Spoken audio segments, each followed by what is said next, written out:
in the representation of a great nation, I would like to take you back into the time and day in the beginning of my life when I was assertively brought to the attention of the whole constructive nature of my well-being mentally and physically, and I was at the forefront of what was a magnificent and creative and inventive creation. That creation happened to be the presidency. When I was a young child, I wanted to be the President of the United States and found myself joining a number of government groups, along with city government, state government, federal government, and United States government empires that were all within the United States of America. And I set out to have a say-so in all of these different empires, all of these different entities, all of these different agencies, so that I was able to conduct whatever activity on Earth that I was allowed to conduct, from the state of the Union to the state of national defense and national security in the United States. It was about the time when I must have been around 8 years old in 1984. I was born August 5th, 1975. And when I was born, I believe that maybe Jimmy Carter may have been president, maybe. I'm not exactly certain who was president in 1975, but I imagine it was Jimmy Carter, because in 1984 the president was Ronald Reagan, and he was who was an example to me that made me want to be a part of this great nation of ours and to take over one day and be the leader of the free world and the leader of the United States. It was the campaign of Ronald Reagan's wife, Nancy Reagan, for her to assess the damage that drug addiction and possibly all substance abuse had created on Earth, and especially in the United States, that she put forth a campaign that said just say no, that went on and on for years into a program called the DARE program that was conducted by the Virginia Beach City's Sheriff's Department. Dare to say no to drugs.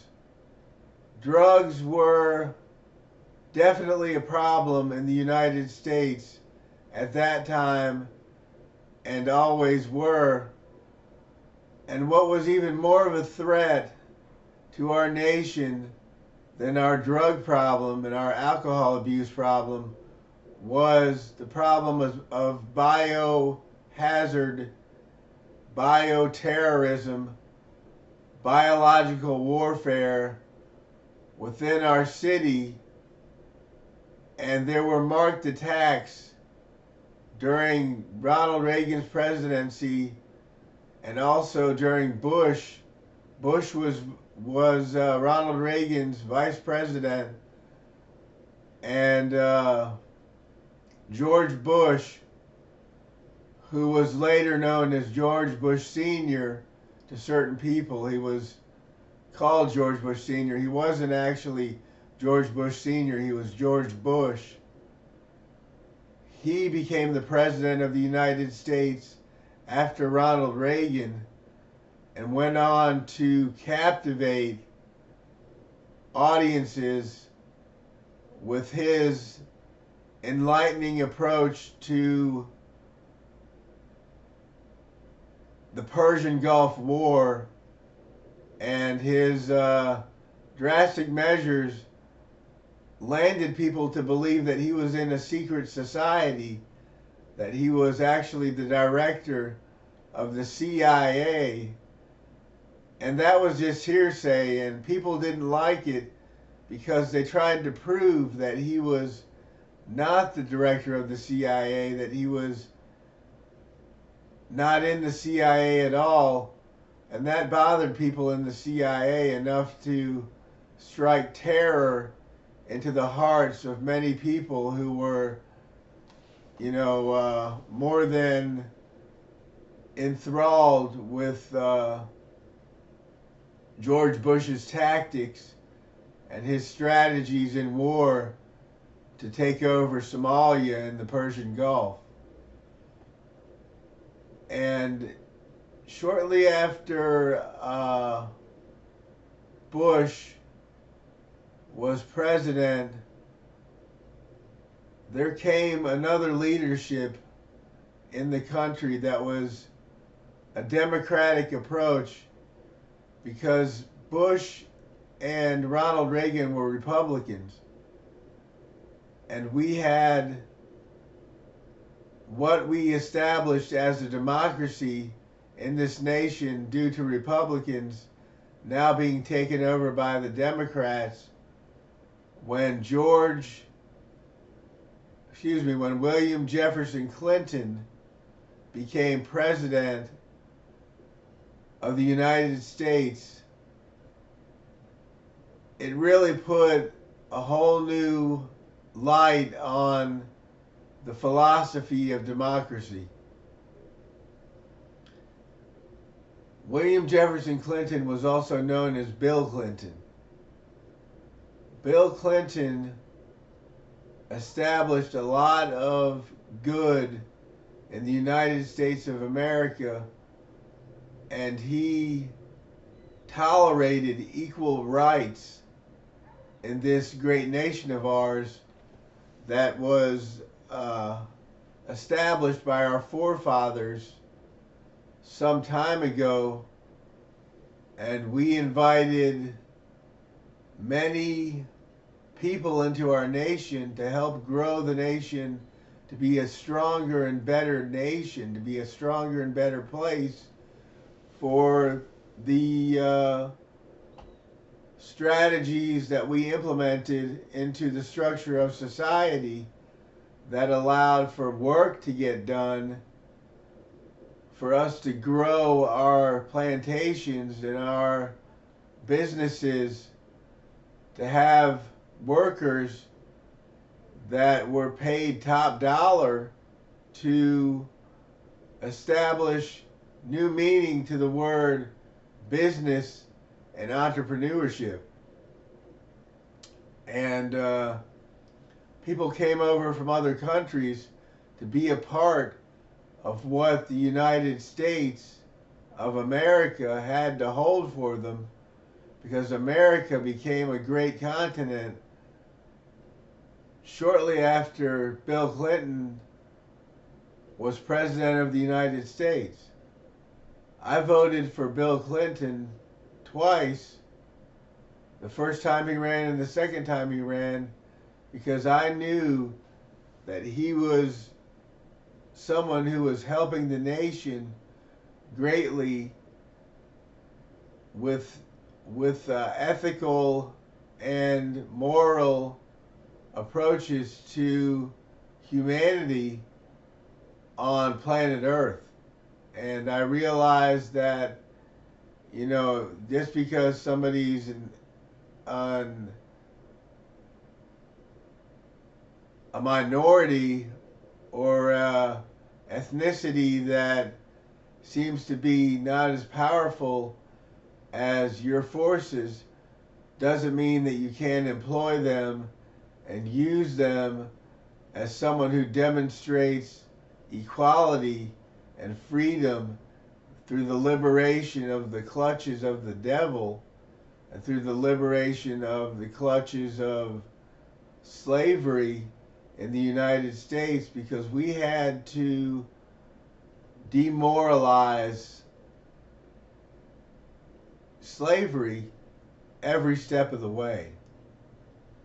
And it was a Justice Department, it was the Department of Justice that led us to the encountering of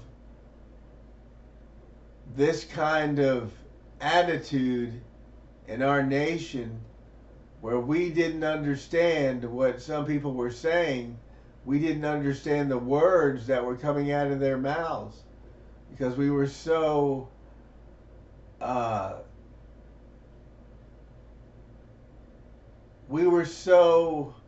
individualized that this unity of the United States was divided. And when you're divided as a nation, when it comes to race, when it comes to just whether you're Democrat or Republican, when there's this divided state of mind, that unity of the United States being a democracy on planet Earth becomes some sort of misconception, and we're led to believe certain things that might inhibit us from understanding reality. Because the reality of the matter is that as time went on, there were more and more attacks from the Middle East, and it was somewhere around when George W. Bush was elected, shortly after Al Gore ran for presidency against George W. Bush, when Bill Clinton had done his reign of goodness to the country. You know, then we had what typically was known as a terrorist threat.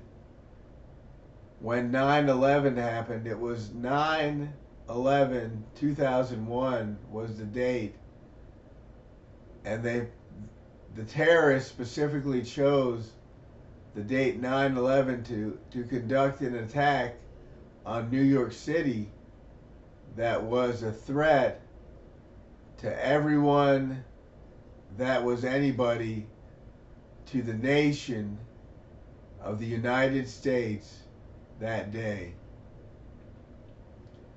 9/11 symbolized 911, an emergency that was threatening to the well-being of every American citizen on the planet who wanted to be known as a resident of the United States, as a citizen of this great country of ours.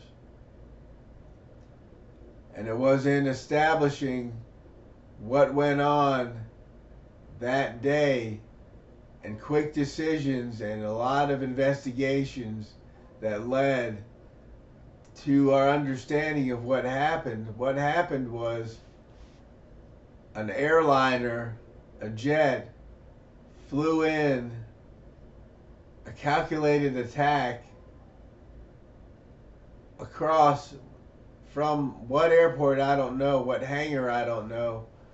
They flew in straight into the Twin Towers, to the first building of the Twin Towers, ran right into the top of it with explosives lined in the cockpit of the jet and blew up the Twin Towers in a way that it would crumble to the ground shortly after it was attacked. And shortly after that jet conducted that attack, another jet flew into the second Twin Towers with the same force, with the same sort of explosive attack on the Twin Towers. And it was, it was the construction of a madman, and into the mind of someone that distorted and that demented. It took an approach that we didn't want anything but to go to war with this individual who was known as Osama bin Laden. Osama bin Laden led a war against the United States of America that day by typically performing the actions that I just stated with these jet airliners, and attacked New York City in Manhattan, the Big Apple, the heart of New York City, the capital of the world is Manhattan. It happens to be the place where I was born. And that's why I was in a state where I had been doing a lot with my life as a child. I had even attempted to join the military at the age of 18. That's what I thought I was supposed to do. And they told me to stand down, that you're not someone that we can use right now, that we'll use you in the future because you're presidential. I scored 100% on the test to get into the Marines and was not being used. I was enlisted for 2 weeks and then was found to be incompetent and was set on disability for life. However, I was not disabled in my mind and was someone who was going to be a great leader one day. And I took over the country recently to establish what happened back in those days when George Bush announced, it was George W. Bush actually, the president, the son of George Bush, who announced the war on terror. When we went to war,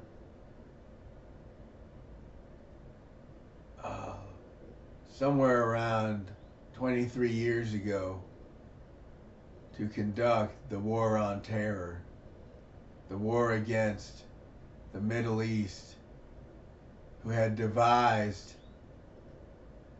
their every intention on ruining the United States because they were angry at the United States for our strategic and calculated planning and our way of doing things in the United States that didn't go along with what they had succeeded to accomplish in the United States of America, or what they succeeded to accomplish in the Middle East.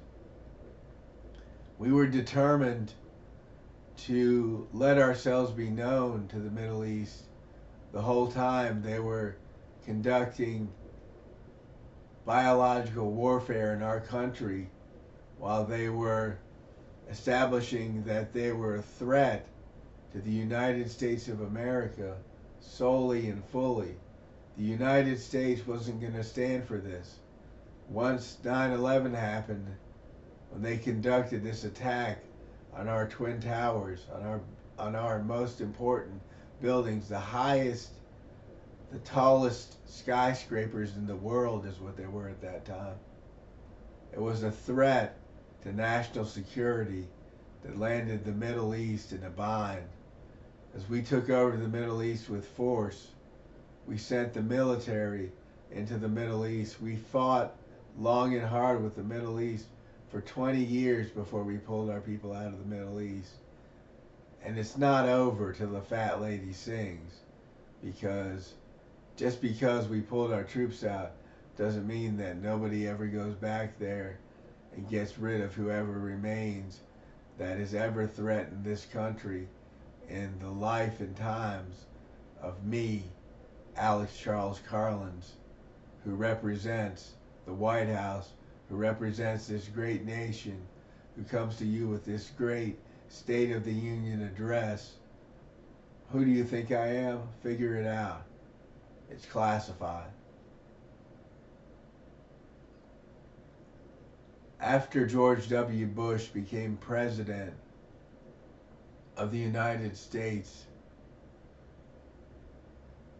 another president was elected.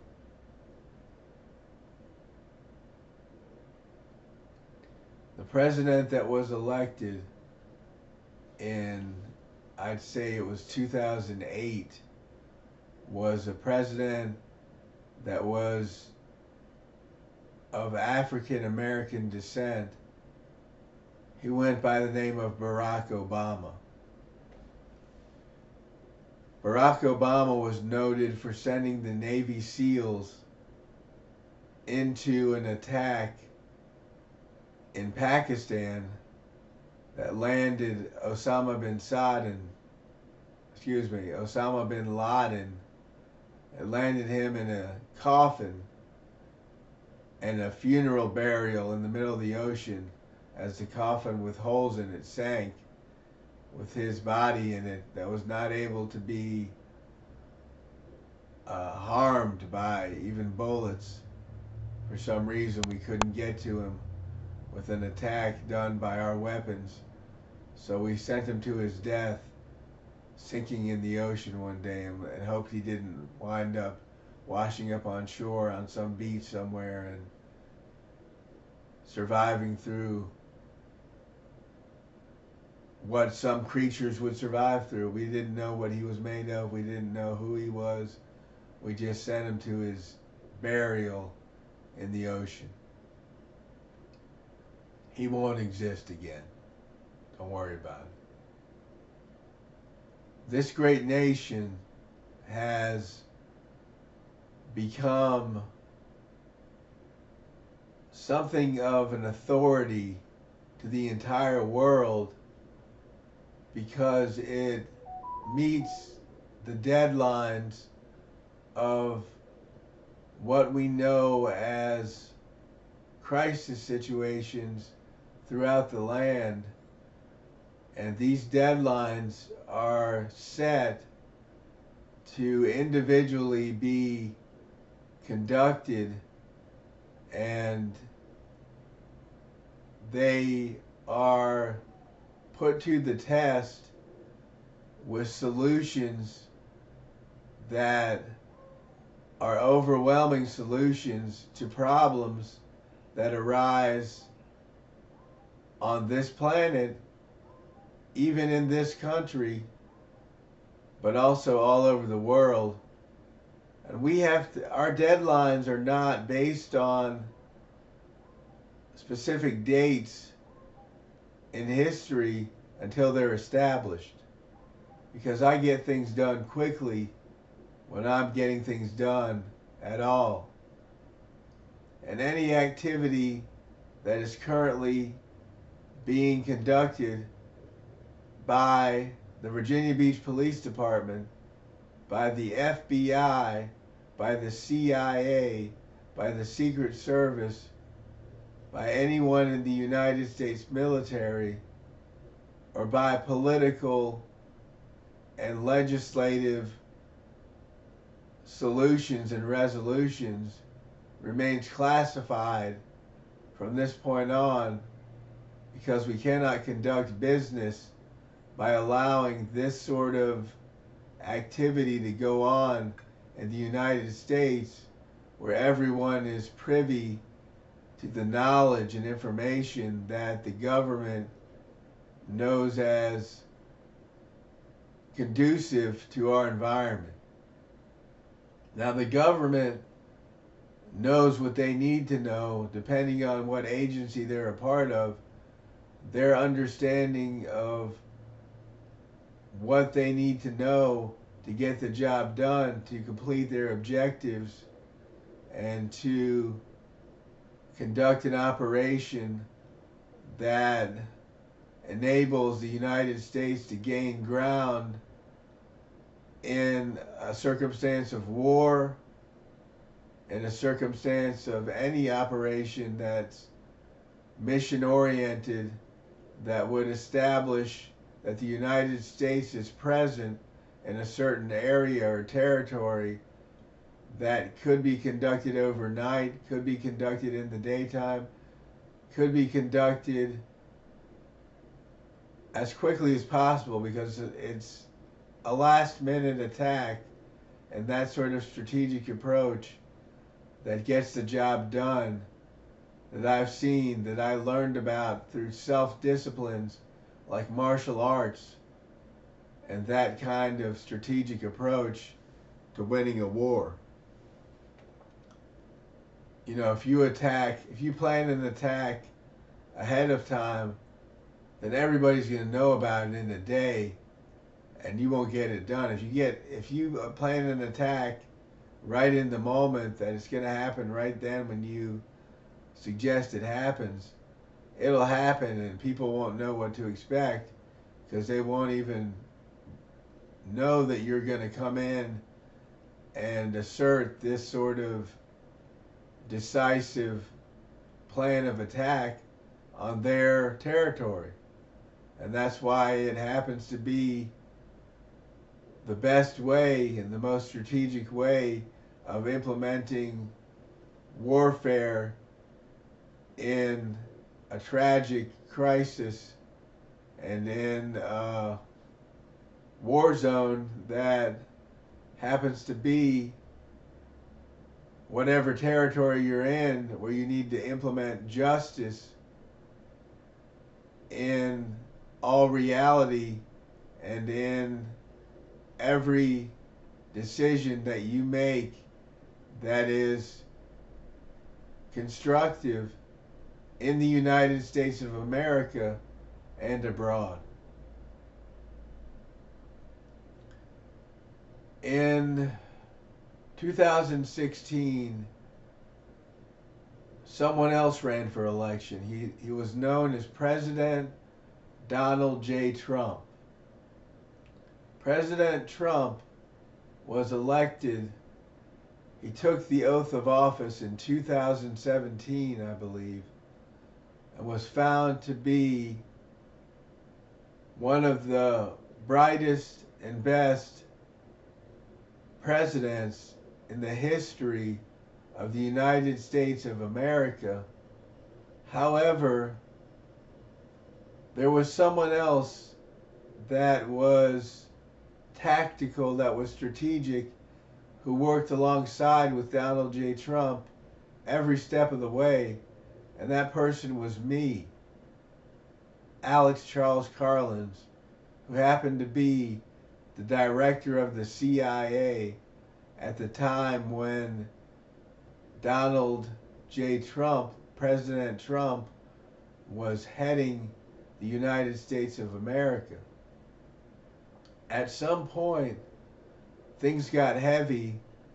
We were in a situation with North Korea, followed by a situation with China, and we were buried up to our ears in threats to our national security. And, you know, I talked to Trump. That's how I referred to him. I called him Trump. That was how I talked to him, because I was friends with him and was allowed to call him Trump, because he responded to Trump. He didn't respond to President Trump. He would have, but I referred to him as Trump because he was my friend. Trump allowed me to take control of the entire nation. At some point, he turned the country over to me after he saw what I was capable of by having a talk with the government of North Korea and convincing them not to take action on destroying the United States of America, as North Korea had more missiles than anyone in the world that were just floating around, that were just present in their location, in their territory in North Korea. It was made up of a ground of missiles that were just there waiting to be sent to whoever would mess with them. So I had a talk with the government of North Korea and made an attempt at public relations, at foreign relations with a foreign government that allowed us freedom from war against North Korea. And I established that we were at peace with North Korea and that they no longer needed to consider us a threat.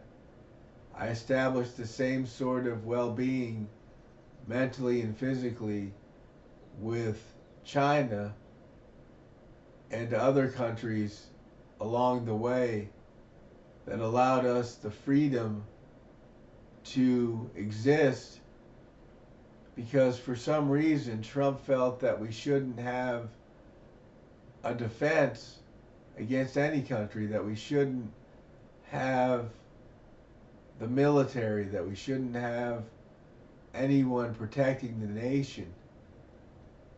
I thought differently about that. I didn't feel we shouldn't have any defense. I felt that we should build up our approach to defending our country to the point where we were bigger and stronger than any nation on earth. And that was the approach that I took when I took over the country as President of the United States.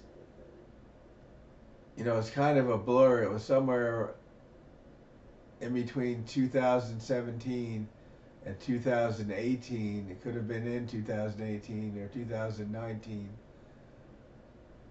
The way time was going after the millennium, I wasn't sure whether a year was really a year, whether you would go with the calendar or the clocks, or whether time was standing still and time went on for 5 years during a year, because time isn't necessarily relevant when it's not based on what the clocks say. The clocks are just a measure to a rating of what time is according to the clocks. It's not necessarily what time is as an entity, as a sole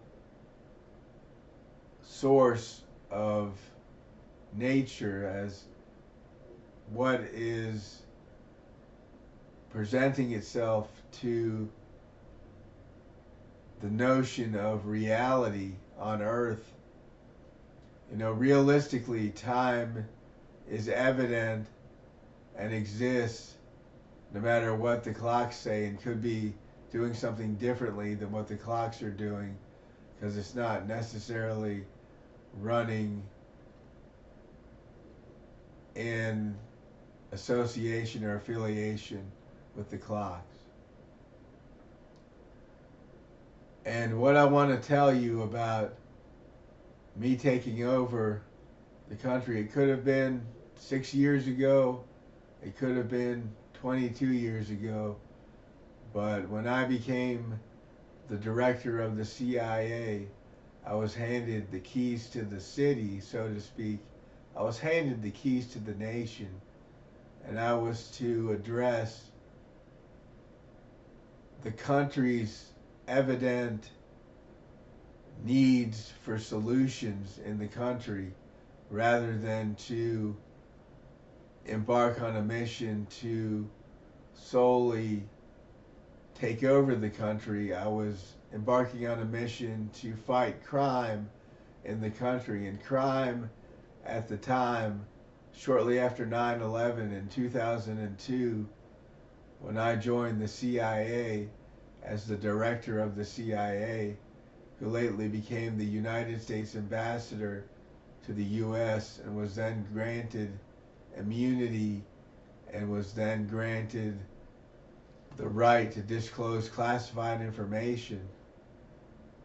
You know, I distribute no information that's classified, because if it was classified, you wouldn't even know about it unless you were allowed to know about it. And believe me, we would get it done. We would edit everything that you heard that was classified information one way or another, because we have the authority to do that in the United States. This is a message coming to you from the city government, from the state government, from the federal government, to the U.S., to the United States government, from the United States military to politicians and politics, through the sources of Congress and the Senate, from the presidency, from the President of the United States of America.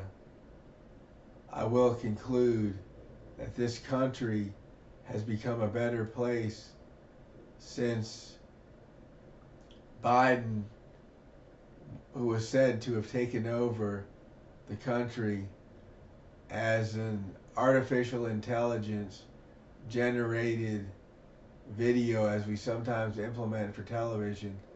This is a real assertion of my approach on reality for you to conceptualize, because this is real life, and this is and has been a State of the Union address to the United States in an effort to connect with my people. This is not AI generated video. This is not computer generated video. This is really President Charles Karlins, who is coming to you and letting you know that the nation is a safe place.